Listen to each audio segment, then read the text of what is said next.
안녕하세요. 네, 안녕하세요. 윤진원입니다. 자, 오늘은 최종 합격자와 함께하는 설명회입니다. 설명회는 여러분들이 이제 지금 이 시점에 아마 피셋 공부를 시작을 하셨거나 아니면 시작하실 예정인 분들이 많을 거라고 생각합니다. 그렇기 때문에 이 자리에 이렇게 또 많이 자리를 가득 채워주신 것 같은데, 여러분들이 이제 공부를 할 때 제일 중요한 거는 결국에 시행착오를 하지 않는 거잖아요. 근데 우리가 공부를 하다 보면 굉장히 많은 정보에 휩싸입니다. 그래서 이 방법도 좋은 것 같고 저 방법도 좋은 것 같고 결국에는 이 방법 저 방법 해보다가 나한테 맞는 방법을 찾지 못하는 경우가 많습니다. 그래서 제가 특히 수험생들에게 좀 조심해야 된다고 말씀드리는 부분 중에 하나가 수험생들끼리 방법을 공유하거나 아니면 이제 각종 커뮤니티들을 통해서 뭐 이런 방법이 좋더라 저런 방법이 좋더라 좀 검증이 어려운 방법들을 여러분들이 확인하는 그런 경우가 굉장히 위험성이 높다고 생각하는데요. 그래서 이제 제가 매년 하는 게 있습니다. 뭘 하냐면은 피셋 그 시험이 끝나고 나면 점수를 잘 받은 학생들의 합격 수기를 매번 모집을 하는데, 아마 이제 합격 수기 이번에 나온 거 받으신 분들도 많으실 텐데, 그 합격 수기를 받다가 되게 이제 놀라운 성적을 기록하신 분이 한 분 계셔서 여러분들한테 좀 직접 소개를 해드리면 좋겠다. 그래서 오늘 이제 강연자로 서실 합격생분과 조금 이제 우리가 예전부터 이 강의를 기획해가지고 여러분들한테 오늘 좋은 정보를 좀 전달해드리고자 합니다. 자, 오늘 설명회는 어떻게 진행할 거냐면요. 일단은 대표 합격생, 지금 오늘 강연하실 분이 준비하신 내용으로 여러분들한테 피셋 공부하는 방법, 그러니까 누구나 할 수 있는 공부 방법인데 결국에는 결과로 증명을 하는 거죠.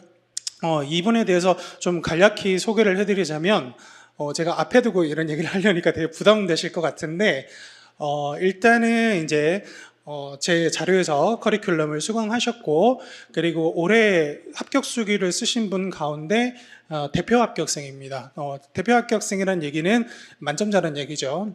24년 그 5급 공채 자료 해석에서 100점을 기록하셨고 그리고 뭐 설명하시면서 말씀하시겠지만 또 좋은 거는 본인 입으로 얘기하기 좀 부끄럽잖아요. 그래서 언어 논리 97.5점, 상황 판단 97.5점입니다. 그래서 수험가에 있는 정보를 취합해 봤을 때 아마 이분이 전국 1등일 겁니다. 그래서 전국 상위 100분이 0.01% 극상위권이기 때문에 여러분들이 오늘 한번 들어보시고 내 공부 방법에 적용할 수 있는 부분들은 과연 뭔지 그리고 정말 궁금한 게 있다면 우리가 실제로 합격자를 만나기가 되게 쉽지 않잖아요. 왜냐하면 응시생에 비해서 합격자 수가 너무 적습니다. 그래서 합격자가 있다 하더라도 내 지인은 아닌 경우가 많죠. 그래서 제가 이런 기회를 통해서 여러분들이 실제로 합격자를 한번 만나보시면서 궁금한 것들 질문하시면 좋을 것 같다고 생각이 됩니다. 자, 그래서 오늘 공부법 특강을 준비해서 합격생분께서 나와서 설명을 해주실 거고 더 자세한 이력은 아마 본인께서 말씀해 주실 것 같습니다. 자, 그리고 오늘 공부법이 끝나면 현장에서 선착순 상담을 이제 진행합니다. 아마 여러분들 중에 피셋 관련해서 궁금한 점이 있으신 분들은 제가 매월 오프라인 상담을 진행하고 있는데요. 근데 이제 그 시간의 제약 때문에 전부 다 이제 많은 분들을 좀 상담하기가 어려워서 오늘 설명회에서 만약에 궁금하신 점이 있는 분들은 제가 오늘 선착순으로 좀 이따 명단을 받아가지고 제가 학습 방법에 대해서 상담을 할 수 있도록 그렇게 또 끝날 때 설명을 드리겠습니다. 자, 그러면 이제 오늘 주인공을 좀 모셔볼 텐데 좀 앞으로 잠깐 나와주시겠습니까? 자, 오늘 초청한 강연자는 이 성함이 이지현 합격생이시고 그리고 이제 자료 해석을 비롯해서 뭐 피셋 같은 경우에 여러분들이 딱 보시면 뭐 압도적인 성적입니다. 그래서 여러분들이 오늘 배워가실 부분들이 굉장히 많을 거라고 생각을 하고요. 그리고 뭐 겹경사인데 어제 입법고시 발표됐죠. 입법고시 재경 수석 합격자입니다. 그래서 여러분들이 2차 관련해서 궁금한 거 있으시면 오늘 또 Q&A 시간에 많이 또 질문해 보시면 되겠고 제가 이제 마이크 넘기고 좋은 정보를 들려드리도록 하겠습니다. 박수 한번 주세요. 네, 안녕하세요. 전 앞에서 소개받은 이지현이라고 합니다. 네. 우선은 사실 좀 수험생 입장으로 여기 섰으면은 좀 저도 머쓱하고 여러분도 좀 제가 뭔데 설명을 하지라고 생각을 하셨을 수가 있는데 다행히 좀 합격생 입장으로 서게 돼서 좀 감사하다는 생각이 들고요. 사실 저는 막 거창한 공부 방법을 가진 사람은 아니어서 그냥 듣는 입장에서는 별거 없다고 생각을 하실 수도 있고 사실 별거 없는 게 맞습니다. 그렇지만 제가 공부를 해오면서 조금 나름 중간중간에 깨달았던 것들이 있고 그런 것들을 같이 공유를 하면 좋을 것 같아서 이 자리에 서게 되었습니다. 이거는 그 선생님이 보내달라고 하셔서 그냥 네 보내드렸습니다. 우선은 아까 앞서서 사전 질문을 좀 받았는데 좀 많은 분들이 궁금해하신 게 뭐 강의를 듣기 전에 받았던 점수 아니면 초시 때 받았던 점수였는데 사실 이게 찐 초시 점수는 아니에요. 왜냐하면 전 뒤에 말씀을 드리겠지만 저는 7월에 진입을 한 사람이기 때문에 사실 7월에 진입을 해서 기본 강의부터 모강까지 다 듣고 피세 캠프도 다 하고 받은 점수이기 때문에 네 그냥 찐 초시 점수는 아니고 그냥 이런 점수를 받았다로만 알고 계시면 될 것 같고 정말 찐 초시 점수라고 하면은 사실 제가 언어 논리는 별로 안 좋아해요. 제가 글 자체를 별로 안 좋아해서 그리고 상황 판단은 뭐 점점 갈수록 좋아지긴 했는데 처음엔 별로 안 좋아했어서 그 두 개는 강의를 시험을 안 봤고요. 자료 해석은 정말 초시 때 첫 강의를 듣고 딱 한 강 듣고 뭔가 해볼만 하겠는데 라고 해서 풀어봤었는데 그때 받았던 점수가 정확한 기억이 안 나는데 60에서 65점 사이였어요. 뭐 어쨌든 막 처음부터 그렇게 엄청나게 잘한 점수는 아니었다는 거를 말씀을 드리고 싶었고요. 사실 제가 그렇게 처음부터 피셋에 고전하지 않았던 것은 맞지만 그냥 나름 제 스스로는 좀 성장이 있었다고 생각을 하고 또 깨달은 점이 있다고 생각을 해서 네, 이야기를 나눠보도록 하겠습니다. 우선은 저는 총 3번 시험을 봤습니다. 초시 때는 베리타스 1차 종합반에서 여기 계신 윤진원 선생님 기본 강의부터 모강까지 수강을 하고 언어 논리나 상황 판단도 다 강의를 수강을 했어요. 그리고 1, 2월에는 피세 캠프에 참여를 해서 모의고사도 보고 기출도 풀었습니다. 피세 캠프 때 별건 없는데 보통 피세 캠프는 수요일과 토요일에 모의고사를 법률 저널에서 출제하는 모의고사를 보고 월화 목금에는 자율적으로 자기가 가져와서 문제를 풀게 되는데 저는 초시 때는 아무래도 기출을 하기에도 바빴던 터라서 그 수요일 토요일을 제외하고는 대부분 기출을 풀이하는데 시간을 보냈습니다. 그리고 제10대와 30대는 사실 공부 방법에 크게 차이는 없어요. 차이가 있다면은 하나는 제10대는 조금 그 초시 때 아무래도 22년 피셋이 엄청 어려웠어요. 커트라인이 70점이 안 됐던 해였기 때문에 조금 이렇게 다시 나오면은 좀 더 잘 대비를 해야 될 필요가 있겠다는 생각이 들어서 11월부터 12월까지 매주 그냥 한 회분씩만 기출 문제를 풀었습니다. 근데 지금 생각해 보면은 사실 제가 초시 때 이미 그 평균 합격 커트라인에서 한 10점 정도 높은 상태였는데 굳이 그 상태에서는 저는 기출을 그렇게 빨리 풀 필요는 없었다고 생각이 들고 여기 계신 분들도 여기 시험을 보셨던 분도 계실 거고 안 보신 분도 계실 텐데 만약에 초시 때 점수가 안정적으로 나온다 하면 제 생각에는 1월부터 2월 사이에 공부를 바짝 하시면 될 것 같고 그런데 좀 나는 피셋이 불안하다 합격을 했지만 불안하다 아니면은 합격을 하지 못했다 하면은 너무 빠른 시기부터 1차에 완전 올인을 하기보다는 조금 이렇게 일주일에 한 세트씩, 일주일에 한 개년씩만 풀어도 꽤나 많은 도움이 될 것 같습니다. 그리고 1, 2월에는 이제 강의는 사실 제가 들을 건 다 들어서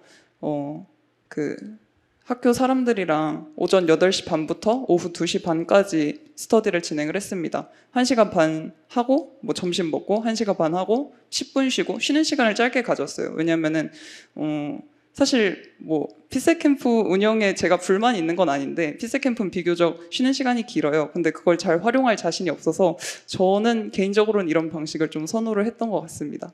네, 그리고 세 번째 시험 때도 마찬가지 방식이지만 좀 횟수만 조금 줄여서 진행을 했습니다.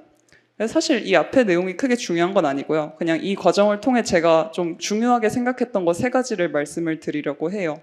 우선 첫 번째는 초시 때 아무래도 기출이 급급하다 보니까 기출만 하시려는 분들도 계실 것 같아요. 근데 저는 뭐가 됐든 모의고사를 어느 정도는 제 생각엔 초시 때 주 2회 정도면 적당했던 것 같아요. 어쨌든 그 정도 빈도로 모의고사를 병행하는 게 굉장히 중요하다고 생각을 하는데 2가지 이유가 있어요. 우선 첫 번째로 아마 여기 계신 많은 분들이 강의를 들으실 거예요. 근데 강의를 듣다 보면은 분명히 기출 문제를 접하게 됩니다. 그러면은 어떤 기출 문제를 풀어도 내가 오롯이 40문제를 낯설게 볼 수 있는 기회가 많지가 않잖아요. 그러면은 그 40문제를 알면서 풀어놓고 이게 내 실력이다라고 착각을 하게 되거든요. 사실 모의고사가 조금 더 어렵긴 하지만 모두한테 똑같이 어려운 거고 사실 100분위만 확인을 하면 되는 거잖아요. 그래서 모의고사를 어렵다고 기출과 결이 다르다고 피하기보다는 좀 많이 풀어보시는 걸 추천을 드리고요. 두 번째는 제가 초시 때 겪었던 건데 기출을 계속 풀다 보면 기출이 되게 쉬울 것 같아요. 실전에서. 제가 초시 때 자료 해석이 그랬거든요. 저는 초시 때 제가 원래도 자료 해석을 제일 좋아하고 제일 잘해요. 그래서 초시 때 기출을 막 풀었는데 엄청 잘 풀리는 거예요. 그러니까 시험 때도 내가 자료 해석은 잘할 수 있겠지라는 생각이 들었는데 저는 오히려 그 생각이 되게 독이 되어서 시험을 끝나고 났을 때 체감 난이도가 자료가 제일 높았어요. 그래서 시험에 겁을 먹을 필요는 없지만 오히려 뭔가 기출은 괜찮을 거야 라고 뭔가 좀 아니란 생각을 갖기보다는 좀 더 어려운 문제들을 많이 접하면서 좀 긴장감을 조성을 할 필요가 있는 것 같아요. 그리고 그 마인드셋이 실전에서 좋은 점수를 받는 데는 더 크게 도움이 될 것 같습니다. 그 두 번째는 이건 제가 제시 때 정말 크게 범했던 실수인데 제시 때는 모의고사의 비중을 되게 늘렸어요. 늘리면서 모의고사 오답에 시간을 되게 많이 들였거든요. 모의고사 풀다 보면은 진짜 좀 절대 2분 안에 못 풀 것 같은 문제들이 있어요. 근데 그런 문제들은 그러면 해설을 보고 이해하는 데만 20-30분이 걸려요. 뭐 경우에 따라서는. 근데 그게 그렇게 쓸모가 없어요. 왜냐면은 제가 풀이를 봐서 20분이 걸리는 문제를 실전에서 처음 보고 2분 안에 어떻게 풀겠어요. 네, 그렇잖아요. 그래서 저는 그래서 30대는 정말 모의고사 오답은 정말 간결하게 안 푼 문제는 아예 보질 않았고요. 푼 문제만 내가 왜 틀렸지? 얘는 맞았을 줄 알았는데 왜 틀렸지? 왜 실수했지? 만 확인을 했습니다. 그리고 언어 논리는 제가 풀고 틀렸는데 그냥 해설이 납득이 안 되는 경우가 있어요. 근데 그거 어차피 이해가 안 되거든요. 사실 저는 언어 논리 모의고사는 뒤에서 말씀을 드리겠지만 좀 경우에 따라서는 끝까지 이해가 안 될 때가 있어요. 약간의 자의가 개입된. 그래서 그런데 너무 크게 시간을 들일 필요는 없는 것 같아요. 그냥 건질 수 있는 문제만 잘 건지자. 그럼 또 여기서 이런 생각 드실 분이 계실 수도 있어요. 나 모의고사 보면 반타작밖에 못하는데 나 그럼 반은 다 날려? 그런 생각이 드시는 분은 성분표 있잖아요. 모의고사 보면 성분표 있으니까 나름의 기준을 설정을 하시면 될 것 같아요. 뭐 내가 오답률 몇 프로 이상, 몇 프로 미만인 것까지는 조금 다 보겠다. 아니면은 내가 오답률 제일 높은 거 한 5개, 10개만 빼고 보겠다. 이런 식으로 설정을 하셔서 너무 과하게 어려운 문제에 매몰되실 필요가 없습니다.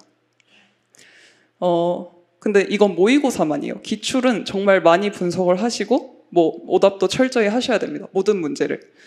네, 그리고 마지막은 2차 공부와의 균형인데 전 초시 때 진짜 아까 뭐 강의도 다 듣고 필수 캠프도 했다고 그랬는데 그러다 보니까 약간 초시생이니까 1차를 열심히 해야지라는 마음으로 2차 공부를 전혀 안 했거든요. 근데 저는 전공이 서울대학교 농경제사회학부인데 그래서 경제학의 베이스가 없는 상태도 아니었는데 3월에 경제학을 다시 보니까 진짜 아무것도 기억이 안 났어요. 그래서 이제 뭐 선택 과목이 없어져서 4과목이 있는데 제가 뭐 일반 행정은 말씀드릴 수 있는 게 없는 것 같고 재경이라면 적어도 하루에 경제학 몇 문제씩이라도 거기에 더해서 여유가 더 있으면 행정법 암기나 뭐 아니면 답안 스터디 같이 그런 것들을 꼭 병행을 해주셨으면 좋겠어요. 왜냐면은 그렇게 안 했을 때 1차를 좋은 점수를 받아도 큰 의미가 없었어요. 저는 초시 때. 그래서 좀 명심을 해주셨으면 좋겠고 그래서 뭐 시간표를 굳이 짠다면 앞서서 제가 보여드린 제 시간표처럼 짠다면 2시 반에 다 끝나잖아요. 그럼 좀 쉬고 오답 좀 하고 헌법 좀 하고 헌법은 뒤에서 제가 말씀을 또 따로 드릴 건데 헌법 하루에 한 1시간 하고 그 다음에 저녁 시간은 적어도 좀 2차 공부를 하시면은 뭐 아니면 꼭 저녁 내내 할 필요는 없어요. 그냥 여건이 되는 대로 2차 공부를 좀 병행을 해주시면 좋을 것 같아요. 이제 과목별로 좀 살펴볼 텐데요. 사실 언어 논리가 올해 행시는 점수가 높게 나왔는데 제 입시 언어 논리 점수가 82.5점이거든요. 근데 입시 응시자 평균이 82.2점이에요. 전체 응시자 평균. 합격자 평균은 90점이 넘어요. 그래서 사실 언어 논리가 기복도 좀 있고 제가 과연 제 방법이 잘 맞았는지도 모르겠어요. 근데 그냥 제가 좀 활용했던 것들만 좀 간단하게 설명을 드리겠습니다. 우선 첫 번째로 제가 아까 말씀드렸듯이 언어 논리는 기출과 모의고사 간의 간극이 굉장히 크다고 생각을 해요. 모의고사는 좀 경우에 따라서는 좀 자기가 개입되는 경우도 있고 그래서 그냥 여기저기에 있는 모든 기출을 잘 활용을 하시면 좋겠어요. 저는 초시 때는 제가 글을 읽는 집중력이 굉장히 약해서 그 집중력이 되게 큰 이슈였어요, 저한테. 그래서 이걸 좀 극복하기 위해서 요즘은 7급 문제도 나왔죠? 민경채랑 7급 문제가 25문제씩이에요. 그래서 그거를 한 회분 말고 두 회분씩 50문제를 그냥 냅다 푸는 그런 연습을 하면서 좀 집중력도 높이고 좀 쉬운 지문들 보면서 좀 자신감도 좀 얻었고요. 제시 때는 민경채는 안 봤고요. 입법고시 지문을 좀 활용을 했는데요. 입법고시도 지문이 되게 특징적인 게 지문이 엄청 길어요. 지문이 엄청 긴데 발췌독이 돼요. 그래서 입법고시가 엄청 평균이 높은 거거든요. 그래서 좀 저는 개인적으로는 통상적으로는 통독을 하는 편인데 또 시간에 너무 쫓기거나 정보량이 너무 많은 지문은 좀 경우에 따라서는 발췌독이 필요하기도 하다고 생각이 들어서 그냥 입법고시 연습도 할 겸 입법고시 지문을 활용해서 정말 선지만 보고 지문에 있는 정보를 찾을 수 있는 그런 훈련을 좀 했습니다. 그리고 이거는 약간 플러스 알파적인 요소인데요. 리트 추리 논증이라는 과목이 있는데 그 언어 이해와 추리 논증이 있는데 언어 이해는 저희 시험에 비해서는 지문 길이도 너무 길고 또 한 지문에 한 두세 문제 있는 걸로 알고 있어요. 그래서 그건 피셋 대비에 적합하지 않은 것 같고 추리 논증 문제가 약간 언어 논리와 상황 판단을 섞어놓은 느낌이어서 특히 좀 엄청 어려운 강화약화 문제를 연습하고 싶으면은 리트 추리 논증 문제도 좀 풀어보시면 도움이 될 것 같습니다. 그럼 모의고사는 왜 풀라고 그러는 거냐? 모의고사는 계속 풀다 보면 자주 보이는 지문들이 있어요. 그래서 사실 대부분 여기 계신 분들이 문과실 것 같은데 그럼 뭐 과학기술 지문들이 좀 익숙하지가 않잖아요. 근데 많이 풀다 보면 좀 익숙해져요. 그런 지문들이. 그래서 너무 막 깊게 활용하기보다는 이 소재가 또 나왔네? 약간 이런 식으로 좀 활용을 하시면 좋겠어요. 그리고 논리 퀴즈 연습을 하는데 엄청 유명하신 블로그 있거든요. 피세프는 밤돌이라고. 그래서 그분이 논리 퀴즈 문제만 약간 유형별로 모아놓은 파일이 있어요. 그래서 저는 뭐 따로 책을 사지는 않고 그냥 그 PDF 파일 태블릿에 다운받아서 그냥 수시로 풀면서 연습을 했습니다. 그리고 시험 운영 방식은 좀 방대하게 써놨지만 그냥 논리 퀴즈를 저는 마지막에 풀었어요. 뭐 이건 사람마다 다를 수가 있는데 저는 모든 시험에서 결국 최우선이 돼야 되는 거는 불확실성이 큰 문제를 마지막에 푸는 게 운영에 있어서 도움이 된다고 생각을 해요. 논리 퀴즈는 약간 옛날 문제는 좀 빨리 풀리는 경우도 있는데 요즘은 또 워낙 어려워지기도 하고 이게 몰두하다 보면 진짜 3분이 지나갔는데 모르는 경우도 있어서 저는 이 방식을 선호합니다. 네. 그리고 두 번째는 문제별 강약 조절. 이거는 제가 올해 좀 깨달았던 건데요. 제가 언어 논리를 못하다 보니까 그냥 지문을 냅다 읽고 냅다 풀어요. 그냥 똑같은 모든 지문에 대해서 똑같이 막 동그라미, 세모, 네모 이러고 있는데 그 동그라미, 세모, 네모가 굉장히 시간이 많이 걸린다는 걸 올해 처음 깨달았어요. 제가. 그래서 일치 부합 문제는 그렇게 좀 도식화를 하는 게 지문을 이해하는 데 좀 도움이 될 수가 있는데 강화약화 추론 평가는 지문 자체는 좀 정보량이 많지 않은 경우가 많아요. 그래서 선지를 조금 시간을 많이 투자해서 좀 문제 발문을 잘 읽고 문제 유형에 맞는 그런 태도가 중요한 것 같아요. 뭐 그리고 여기 적어놓진 않았지만 정말 한두 문제씩 핵심 논지 이런 것도 나오거든요. 그래서 그런 문제에서는 진짜 확 시간을 단축해서 뭐 1분 30초 이내로 풀어야지 다른 문제에서 조금 시간을 잘 안배할 수 있는 것 같습니다. 마지막에 이게 자료엔 제대로 나와 있는데 자료엔 일치부합 지문이라고 나와 있는데 옮기다가 실수가 난 것 같아요. 죄송합니다. 네, 그래서 일치부합 문제를 풀 때 저는 주로 약간 동그라미, 세모, 네모 이런 걸 사용을 해서 좀 지문을 구조화하고 좀 정보를 처리를 하는데 뭐 사실 그건 규칙을 정하기 나름이지만 1, 2번이나 21번, 22번에 역사 지문이 굉장히 정보량이 많게 나올 때가 있어요. 그래서 특히 인물명, 인물이 많이 나오면은 다 잘 읽고 넘어와서 지문이 이해가 됐는데 밑에 선지를 보면 이 인물이 어디 있더라? 이게 되게 헷갈리는 경우가 많아서 저는 인물명에 그냥 냅다 다 동그라미를 쳐서 그런 식으로 좀 표시를 했고요. 그리고 또 대비되는 소재 지문, 뭐 제일 제가 기억에 남는 거는 기출 중에 교감신경, 부교감신경 기출이 있어요. 그 뭐 좀 옛날 기출인데 그 문제 같은 경우는 좀 두 개의 대비되는 소재가 계속해서 설명이 이어져서 되게 그냥 섞여서 나오기 때문에 그런 것들을 동그라미, 세모 뭐 이런 식으로 표시를 하면은 조금 지문을 좀 정보를 처리하는 데 용이한 것 같습니다. 근데 말씀드렸듯이 이 동그라미 세모도 시간이 엄청 들어요, 생각보다. 그래서 너무 그거에 집착은 안 하셨으면 좋겠어요. 어디까지나 문제를 빠른 시간 안에 푸는 게 제일 중요할 것 같습니다. 그리고 자료 해석은 우선은 설명을 드리고 제가 문제를 하나 보도록 하겠습니다. 우선 첫 번째로 제가 자료 해석에서 친구들도 제가 자료를 잘하니까 물어볼 때가 있어요. 자료를 어떻게 하면 잘할 수 있냐? 그럼 전 진짜 제일 먼저 말하는 게 선지를 보지 말고 자료부터 봐라거든요. 이거를 선생님도 되게 강조를 하시는데 안 들어요. 자료를 왜 보냐? 선지를 봐야지 뭘 풀지 알지. 시간도 없는데 자료를 왜 보고 있냐? 근데 자료를 봐야지 그 문제가 뭘 요구하는지를 알 수가 있고 선지를 볼 때 이걸 묻는구나를 알 수가 있어요. 선지부터 보면은 되게 당황하신 경험이 많으실 것 같아요. 그래서 자료를 최대한 좀 잘 구조화를 하고 제가 좀 이따 6번 문제로 좀 설명을 드릴 텐데 그렇게 단순화를 좀 하셨으면 좋겠습니다. 그리고 두 번째로 계산을 최소화하는 풀이 방법도 사실 몇 가지가 있는데 여기 다 소개를 못했어요. 오늘 원래 좀 문제를 직접 풀어보려고 했는데 시간 여건상 좀 일정이 변경되는 바람에 그래서 제가 지금 우선은 그런 게 있어요. 두 개의 합을 묻는 경우들이 있거든요. 뭐 예를 들면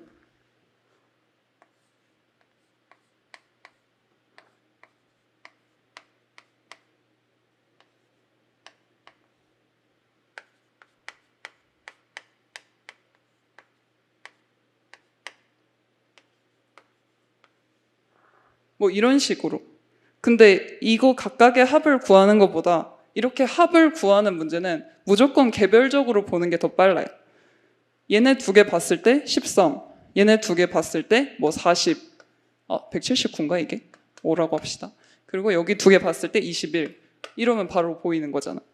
좀 더 응용을 하면은 뭐 예를 들면 뭐 가중평균 문제가 나왔다고 할게요. 가중치가 0.5, 0.3, 0.2 이런 식으로 나와 있고 지금 비교를 해야 되는 게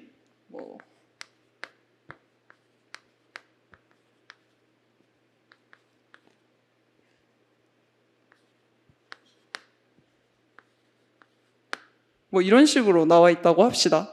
그러면은 사실 이게 올해 기출 중에 제가 뭐 상용이 이렇게 점수 내는 문제가 있었거든요. 가중치가 5, 3, 2 하나 있고 6, 4, 0, 1, 0, 0 이랬던 문제가 하나가 있는데 그 문제도 우선 여기 뭐 0.5가 중요하진 않죠. 그냥 5, 3, 2라고 생각을 했을 때 이거 두 개가 지금 75인 거예요. 두 개 차이가 15인데 5만큼 가중을 하니까 그 여기는 60이 되는 거고 여기는 20이 되는 거죠.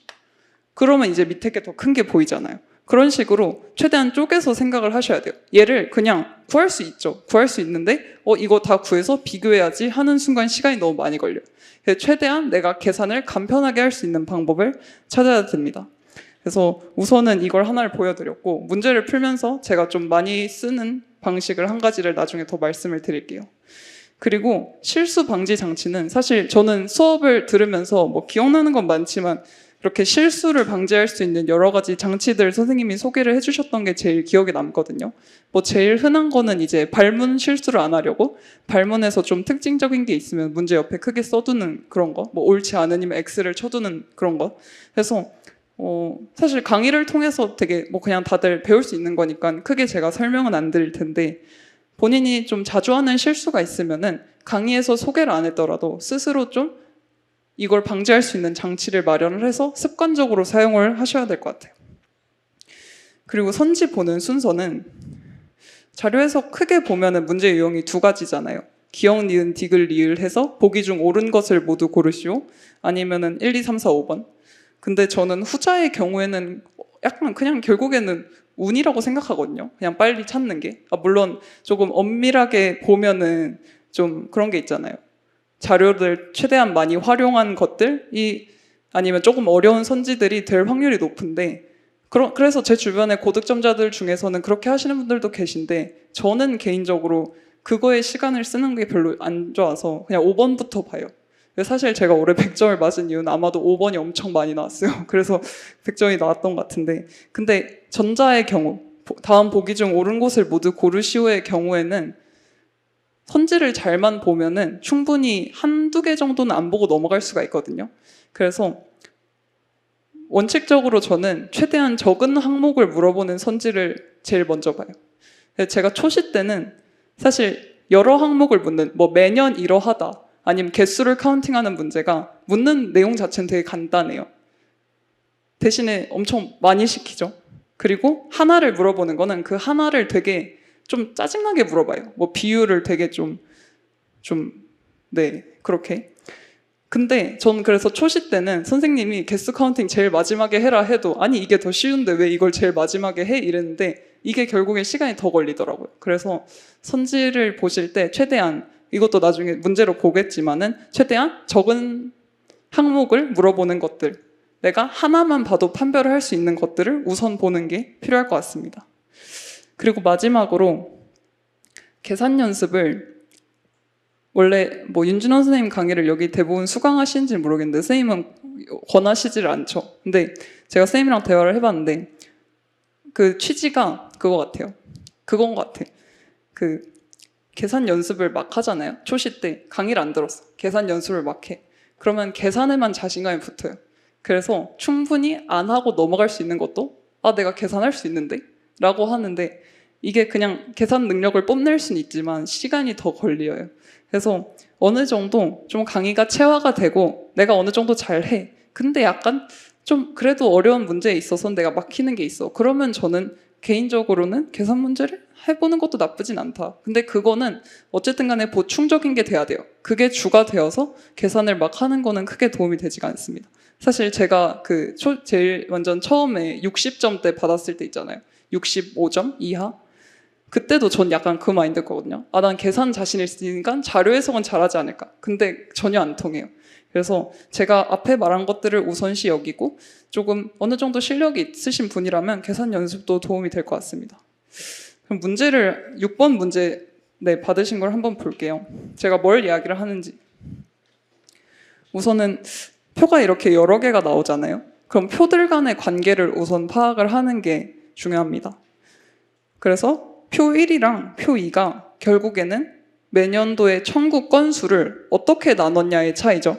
첫 번째 거는 처리 방법으로 나눈 거예요. 여기 처리 방법이란 말은 없지만 대강 전부 공개, 부분 공개, 비공개 이게 처리 방법에 관한 거고 두 번째는 청구 방법에 관한 거죠. 위에는 처리 방법, 밑에는 청구 방법. 그렇게 되면 이제 표 2에 총합계, 연도별 총합계가 주어지지 않았지만 표 1의 청구 건수와 같다는 걸 파악을 하셔야 돼요. 그래야 리을 선지를 푸니까. 그래서 이걸 파악을 하시고 또 표 1 안에서는 청구 건수와 처리 건수 간의 관계도 표시를 하셔야죠. 그래서 보통 저는 그 수업을 들을 때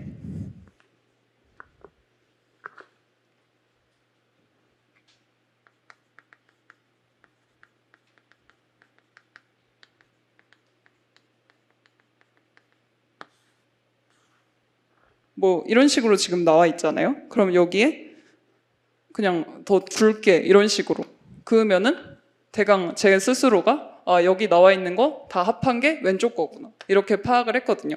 뭐 이건 수업 들으셨으면 다 아실 것 같아요. 어쨌든 이런 식으로 항목들 간의 관계 그리고 표 간의 관계를 우선 짚고 넘어가셔야 돼요.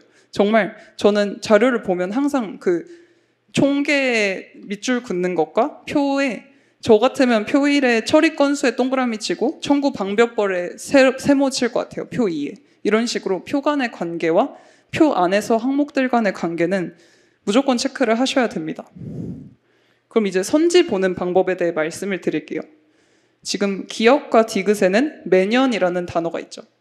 그 니을 리을에는 뭐 복잡하긴 한데 어쨌든 한 2개 정도를 묻는 것 같아요. 2개나 1개 정도를. 그러면 저는 이럴 때는 니은과 리을부터 처리를 합니다. 사실 뭐 기억이 더 쉬울 수 있죠. 그냥 증가하는 거 보면 되는데. 근데 이게 지금 10개 년도잖아요. 그래서 생각보다 이게 오래 걸릴 수가 있어요. 이 문제 같은 경우엔 기억이 사실 그쵸. 별로 안 어려운 거긴 하죠. 근데 조금 더 어려운 거라면 항목이 많기 때문에 실수를 할 수도 있고. 그래서 원칙을 니은 리을과 같은 선지를 먼저 본다고 생각을 하시면 될 것 같습니다.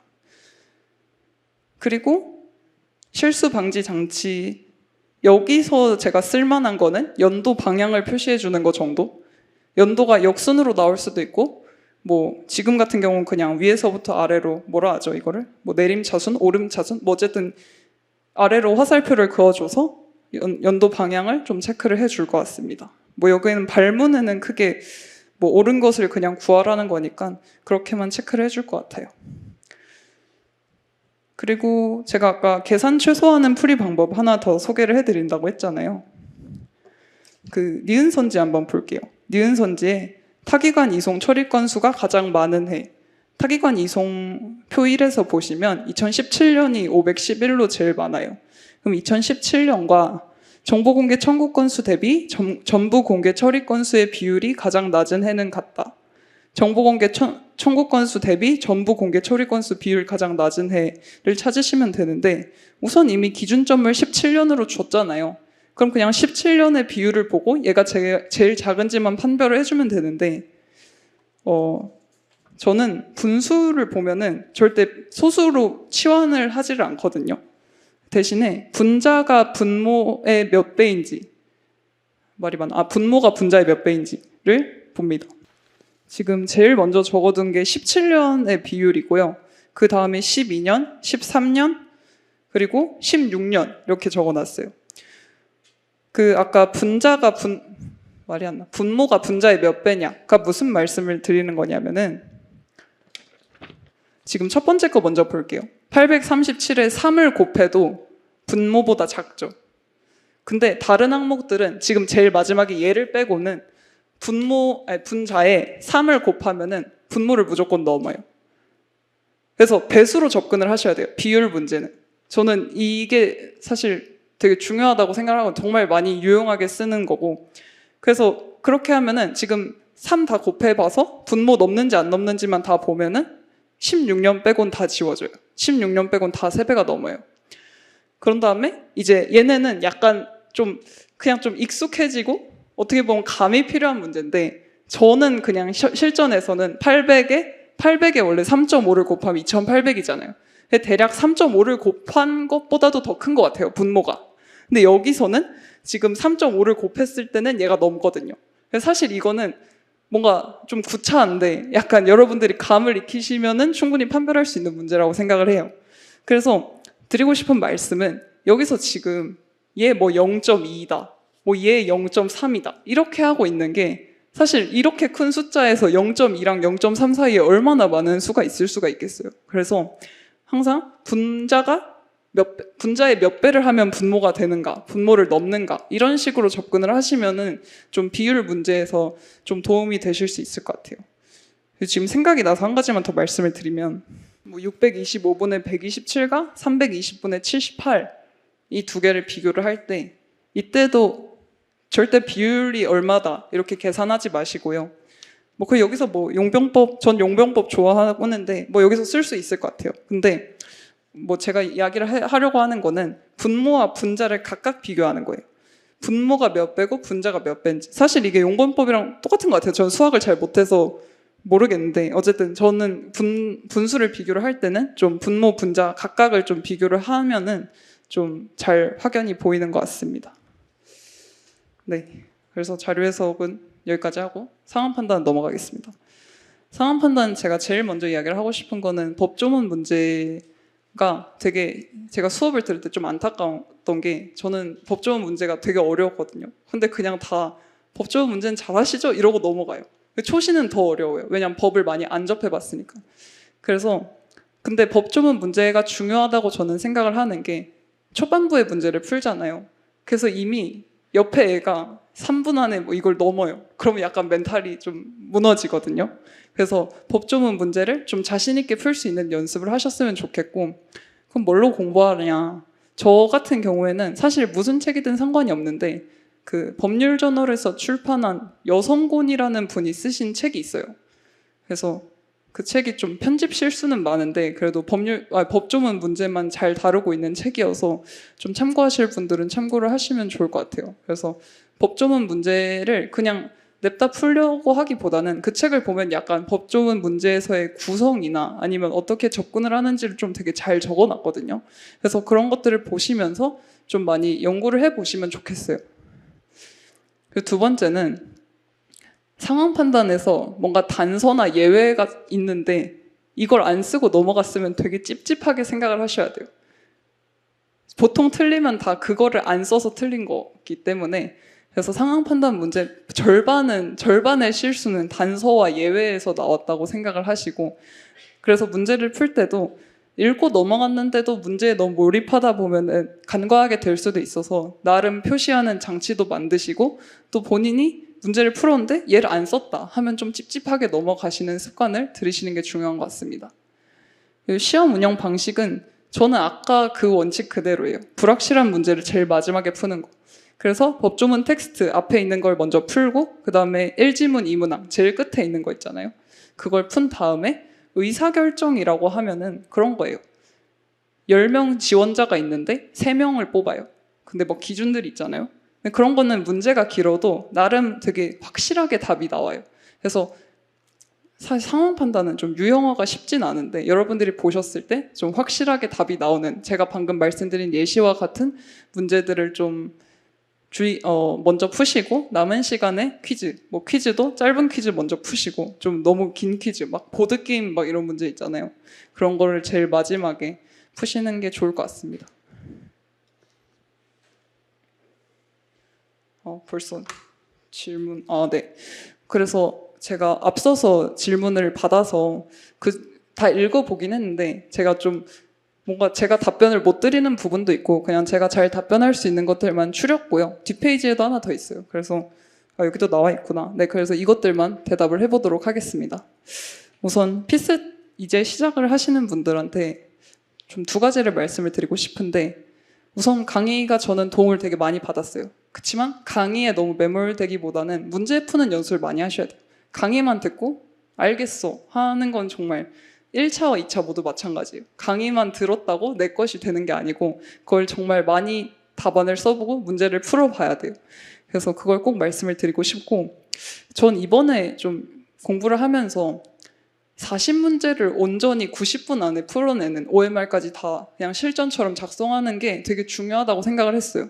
뭐 그냥 내가 실전이라고 OMR 없다 치고 85분 이게 아니라 그래서 하프 모의고사를 뭐 학원에서 일정상 본다면은 그건 보셔야 되는데 그냥 본인이 연습할 때는 최대한 40문제를 좀 온전하게 푸는 연습을 하셨으면 좋겠어요.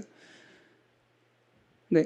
두 번째 질문은 강의에서 배운 풀이 방법을 어떻게 체화하나요? 우선은 강의에서 배운 걸 너무 다 가져가려 하지 마세요. 본인이 공부하다 보면은 좀 본인이 안 풀리는 문제가 있고 좀 내가 실수를 자주 하는 부분이 있어. 그러면은 이제 이게 도움이 되겠다 해야 되는 거지. 약간 강의에서 배운 것들을 우리가 적용하려고 문제를 푸는 게 아니니까 좀 우선 그걸 점검을 해보셔야 될 것 같아요. 너무 많은 걸 가져가려고 하고 있지 않나. 왜냐면 이게 그냥 내가 잘 안 쓰이니까 까먹게 되는 거일 수도 있거든요. 그래서 우선 그거를 좀 짚고 넘어가고 싶고 그리고 사실 방법이 그냥 관련된 문제를 많이 풀어봐야죠. 많이 풀어보면서 직접 해봐야지 좀 익히게 되는 것 같아요. 그래서 그걸 말씀을 드리고 싶고 세 번째는 아까 이미 말씀을 드렸는데 그냥 넣어봤는데 언어논리 같은 경우는 논리 퀴즈 아까 PDF로 그냥 여러 번 풀어보는 거 그 자료 해석은 뭐 그냥 플러스 알파로 계산 연습하시려면 하셔도 될 것 같고 그리고 상황 판단은 법조문 문제 뭐 책 같은 거 하나 사서 하시는 게 도움이 될 것 같아요. 헌법 공부 이건 헌법을 뭐 언제부터 공부하는지 뿐만이 아니라 제가 그냥 헌법을 어떻게 공부했는지를 좀 말씀을 드리고 싶은데 우선 초시 때는 제가 강의 이름이 정확하게 기억이 안 나는데 뭐 기본 강의랑 그 880 책으로 하는 강의랑 모강 이렇게 들었고요. 그래서 대략적으로 초시 때는 제가 7월에 진입을 하다 보니까 조금 늦게 시작한 감이 없지 않아 있는데 한 10월 정도에는 그래도 헌법 공부는 시작을 했던 것 같아요. 사실 헌법을 어찌어찌 다들 60점을 넘기실 거예요. 제 주변에 헌탈한 사람 아무도 못 봤거든요. 그럼 왜 헌법을 미리 해야 되냐? 우선은 1, 2월에 돼서 헌법을 막 하려고 하면은 1차도 해야 되는데 그냥 그거 자체가 너무 좀 기분이 안 좋으실 거예요. 1차 공부에 되게 방해가 된다는 생각이 드니까. 그리고 당일에 헌법을 못 보면은 언어 논리뿐만이 아니라 자료까지도 진짜 분명히 지장이 가요. 헌법이 내가 좀 불안한데 싶으면은 이게 계속 생각이 나거든요. 그래서 좀 방어적으로 원장님 말씀하시는 것처럼 80점은 넘게끔 공부를 좀 대비를 하시면은 좋을 것 같아요. 그래서 초시 때는 그렇게 강의를 듣고 공부를 했고요. 강의 외에 제가 한 거는 우선 첫 번째는 그 앱 중에 헌법 문제 OX 앱이 있어요. 모르시는 분은 그거 진짜 좋아요. 그거 진짜 꼭 하시고, 그리고 저는 정족수나 좀 헌정사 이렇게 세세하게 외워야 되는 것들은 퀴즐렛이라고 원래 단어를 암기하는 앱인데 거기에다가 이렇게 입력을 해서 수시로 봤거든요. 퀴즐렛 아마 치면 나올 텐데, 그래서 그걸 활용하는 것도 좋은 것 같습니다. 그래서 부차적으로 제가 했던 공부는 이 정도고요. 제시나 삼시 때는 초시생들은 아마 헌법 많이 공부했으니까 제시 삼시 때는 안 해도 되지 않을까 하는데 정말 다 까먹어요. 다 까먹어서. 근데 저는 헌법을 그냥 책을 보고 있으면 훨씬 더 오래 걸리는 느낌이 들어서 그 880 강의를 뭐 예를 들면 작년에 이미 수업을 들었어요. 그러면 그냥 2, 3 대비 강의를 사서 이미 필기해 놓은 책을 보시는 거예요. 그 강의를 들으면서 2배속으로. 그래서 하루에 한 강 정도? 그러면 한 강 뭐 해봤자 한 2배속으로 들으면 40분 안에 됐거든요. 그런 식으로 좀 빠르게 리마인드를 하는 게 저는 책을 그냥 읽는 것보다는 도움이 됐습니다. 그러고 나서는 880 듣고 나서 뭐 전공 모의고사도 있고 아니면 모강 문제도 있으니까 그런 것들 활용해서 좀 점검하시면 될 것 같아요.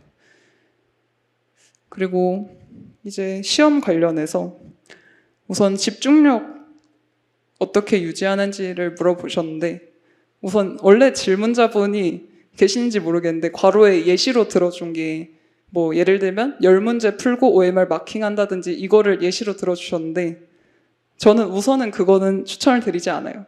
뭐라고 하는 건 아니고 OMR이 되게 신경이 생각보다 많이 쓰여서 저는 초시 때 언어 논리를 약간 하나 건너뛰고 해서 6개를 수정했거든요. 수정이 잘 되긴 했는데, 그래서 OMR은 최대한 한 번에 그냥 하시는 게 좋은 것 같고, 그럼 전 집중력을 어떻게 유지를 했냐. 전 보통 언어 논리에서 집중력이 되게 무너지는데, 그러면 같은 데를 계속 읽으면 그 집중력이 떨어진 거예요. 그럼 그냥 과감하게 넘기는 거죠. 그냥. 근데 사실 별다른 방법이 없더라고요. 제 주변 사람들한테도 물어보면 그냥 다 그렇게 한대요. 그냥 좀 집중력이 딸린다? 그럼 과감하게 넘기고 새로운 제재의 문제를 본다. 뭐 이렇게 하셔야 될 것 같아요. 두 번째로 시험 당일의 컨디션 관리를 우선은 컨디션을 관리를 잘하면 좋을 텐데, 시험 당일에 컨디션이 망했다고 해도 너무 그렇게 상심하지 않으셔도 되는 게, 제가 초시 때랑 제시 때 다 시험 당일에 전날 잠도 되게 잘 잤는데 올해만 유독 새벽 3시까지 못 잤거든요. 그래서 진짜 한 3, 4시간 자고 갔는데 정말 하나도 안 졸려요. 시험 끝나고 집 오니까 딱 졸렸어요. 그래서 생각보다 되게 여러분들이 강해서 너무 막 그걸 자야 된다는 강박에는 벗어나시고 그냥 계속 눈 감고 있었어요. 저도 새벽 막 3시, 4시 되도록 그냥 계속 눈을 감고 있었고, 그리고 뭐 관리. 그래서 저는 올해 좀 실패하긴 했지만 그래도 나름 좀 루틴을 계속 유지를 하려고 노력을 했거든요. 그래서 시험 제가 8시 반부터 원래 2시 반까지 문제를 풀었다고 했지만 시험 한 2주 전부터는 원래 시간표대로 운영을 했고, 뭐 커피를 마시는 시간, 뭐 식사를 하는 시간, 그런 것들을 좀 똑같이 하면은 당일에도 뭔가 좀 잘 대처를 할 수가 있는 것 같고, 그리고 그냥 컨디션 관리보다 그냥 긴장을 많이 안 하시는 게 실전에선 제일 도움이 많이 될 것 같아요. 그래서 막 너무 막 문제 풀고 그러지도 마시고, 문제를 물론 챙겨가고 저도 풀긴 했어요. 근데 그냥 좀 여유롭게 밥 먹을 때 좀 영상도 보시고 그냥 긴장을 안 하시면은 충분히 좋은 점수를 받을 수 있을 것 같습니다.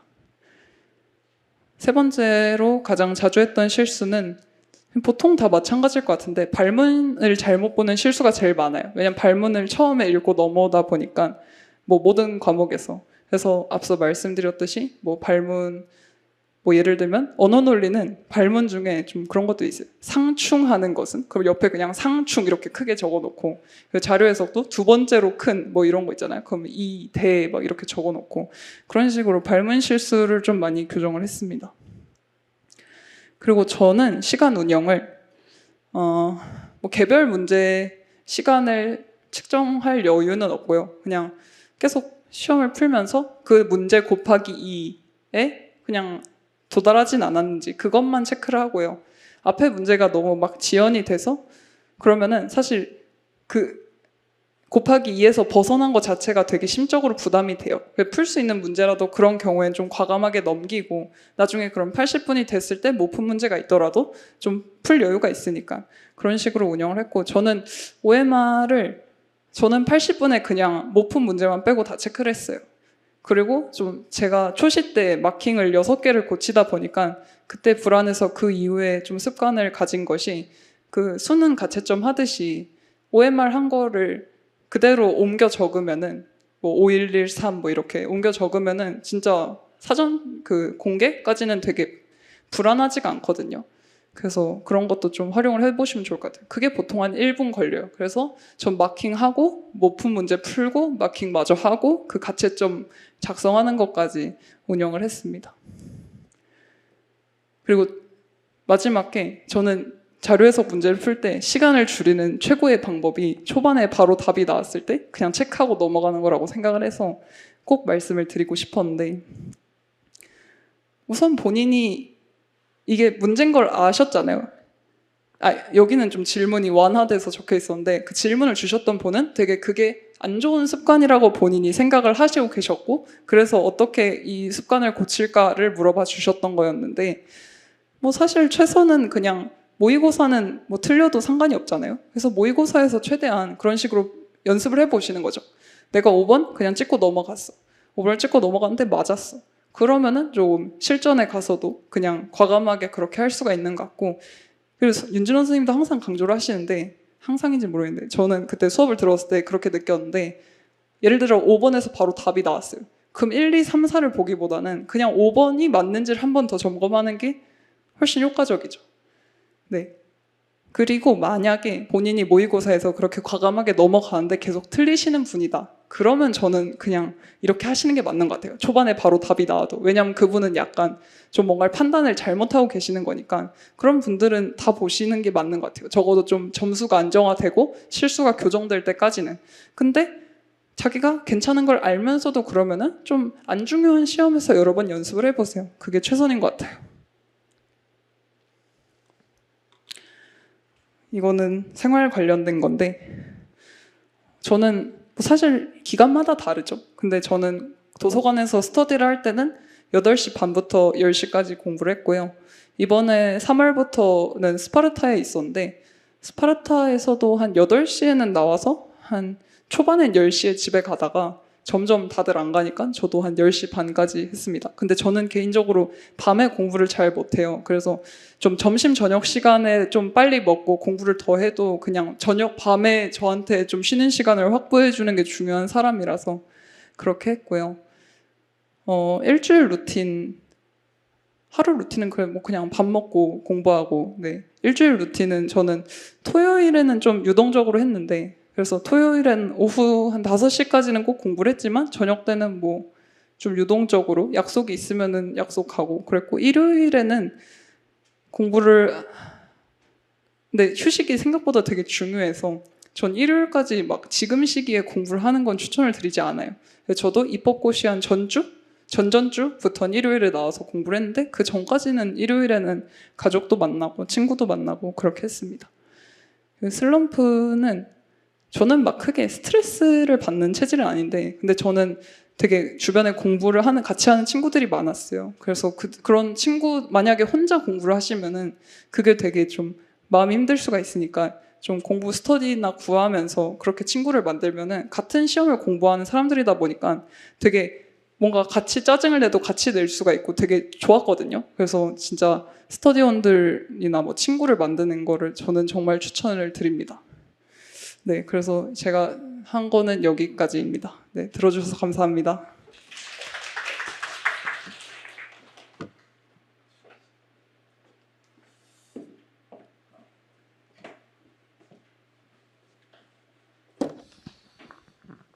자, 저도 굉장히 열심히 경청하면서 들었는데 합격하실 만한 이유가 있네요, 그죠? 예, 이렇게 열심히 하셨으니까 또 좋은 결과를 얻으신 거라고 생각이 듭니다. 자, 이렇게 해가지고 일단은 공식적인 설명회는 좀 마무리를 하겠고요. 공식적인 설명회가 끝나고 난 뒤에는 현장에서 실시간으로 좀 Q&A도 받고, 그리고 오늘 합격자분이 선물 준비하신 게 있어서 그것도 조금 몇 번 뽑아서 드리도록 하겠습니다. 자, 오늘 여러분들 뭐 귀한 시간 내주셔서 자, 전부 이제 좋은 정보를 얻어가셨을 거라고 생각하고, 이 설명에 계신 분들 가운데 어떤 분이 될지는 모르겠지만 저는 분명히 내년에 이 자리에 꼭 서실 분이 있을 거라고 생각합니다. 제가 열심히 강의를 할 수 있는 이유도, 제가 뭐 강의를 할 때 물론 최선을 다하지만 수강생 여러분들도 정말 죽을 힘을 다해서 최선을 다해서 공부하시기 때문에 이런 매년 놀라운 결과를 기록해서 여러분들한테 이렇게 또 소개해 드릴 수 있는 이런 좋은 기회가 된 것 같습니다. 자, 오늘 다시 한번 나와주신 그 합격자분한테 박수 한번 드릴게요. 네, 감사합니다. 자, 공식적인 설명회는 마감하고 또 후속 절차 진행하도록 하겠습니다. 수고하셨습니다. 네. 자, 설명회는 끝났고요. 일단은, 여러분들이 그 사전 신청에서 설명해 주신 내용, 그 질문 가운데 뭐 대부분은 다 좀 소개를 해드렸는데, 혹시 현장에서 추가로 궁금한 점이 있는 분들 한 세 분 정도만 저희가 좀 듣고, 합격생분께서 답변을 해주시는 시간을 좀 가지도록 하겠습니다. 자, 혹시 오늘 설명회에서 다룬 내용 외에 좀 궁금한 점 있으신 분 있을까요? 네. 피셋을 말씀하시는 거 아니 2차까지? 아, 네네. 우선 피셋은 저는 초시 때 사실 거의 모든 커리큘럼을 다 들었고, 피셋은 뭔가 한번 이렇게 실력이 올라오면은 좀 나름 유지가 되어서 굳이 강의는 다시 안 들었고요.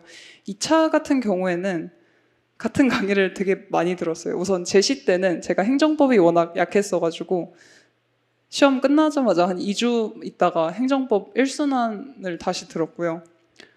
그리고 경제학도 거시 부분은 1순환을 다시 들었었고, 잘 기억이 안 나는 통계학도 어쨌든 1순환을 다시 들은 과목도 많았고, 그리고 3순환 기간은 보통 이제 뭐 제시 3시 해보신 분들은 아시겠지만 연차가 쌓여도 3순환은 모의고사도 있고, 또 뭐 과목에 따라서는 행정법은 뭐 최신 판례를 활용해서 문제를 내주신다든지 그냥 되게 도움이 많이 돼요. 그래서 제시 때나 3시 때 모두 3순환 강의는 다 들었습니다. 특히 올해는 스파르타에 있었기 때문에 3순환 강의는 다 들었고, 뭐 1, 2순환도 제가 필요에 따라서 좀 들었던 것 같아요. 네. 우선 저도 행정학과 초시 때 행정학까지는 2순환을 듣고 재정학이랑 통계학은 안 들었는데,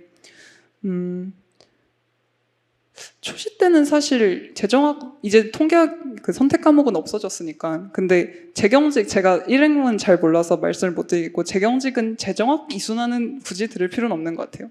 굳이 들을 필요는 없는 것 같고, 행정학도 그냥 여건이 안 되면 굳이? 근데 경제학과 행정법은 사실 2순환이라고 하지만 아마 11월, 12월 안에 끝날 거예요. 그래서 경제학 행정법 정도는 들으시고, 행정학은 제 주변에서도 2순환은 안 듣는 분들도 많은 것 같아서 좀 그 중요성을 우선을 그냥 말씀드리면 경제학이 제일 중요하고, 뭐 행정법, 행정학, 재정학, 아니면 정치학은 제가 모르겠어요. 네, 그렇게 말씀을 드릴 수가 있을 것 같고, 네, 그렇게 될 것 같습니다.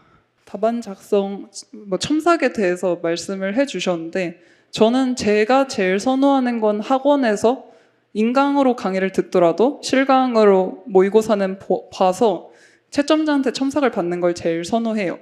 근데 장단점이 있어요. 채점자의 채점은 우선 되게 객관적이에요. 스터디원들끼리 채점을 하다 보면은 제가 아무리 못 써도 너 진짜 못 쓴다라고 말을 하기가 쉽지가 않은데 아무래도 점수로 객관적으로 나오고 또 정확하게 채점 기준이 있기 때문에 우선은 저는 채점자들한테 받는 채점을 제일 선호하긴 했고요. 그 외적으로 근데 답안 스터디도 병행을 했어가지고 답안 스터디의 경우에는 그렇게 돌려보면서 채점을 했고, 그럼 스터디원들끼리 채점을 할 때는 좋은 점이 약간 형식적인 채점이 아니잖아요. 그래서 좀 나의 장점을 좀 잘 확인을 할 수가 있고, 또 답안 스터디를 하면서 단순히 첨삭뿐만이 아니라 다른 사람들의 답지를 좀 볼 수 있는 거.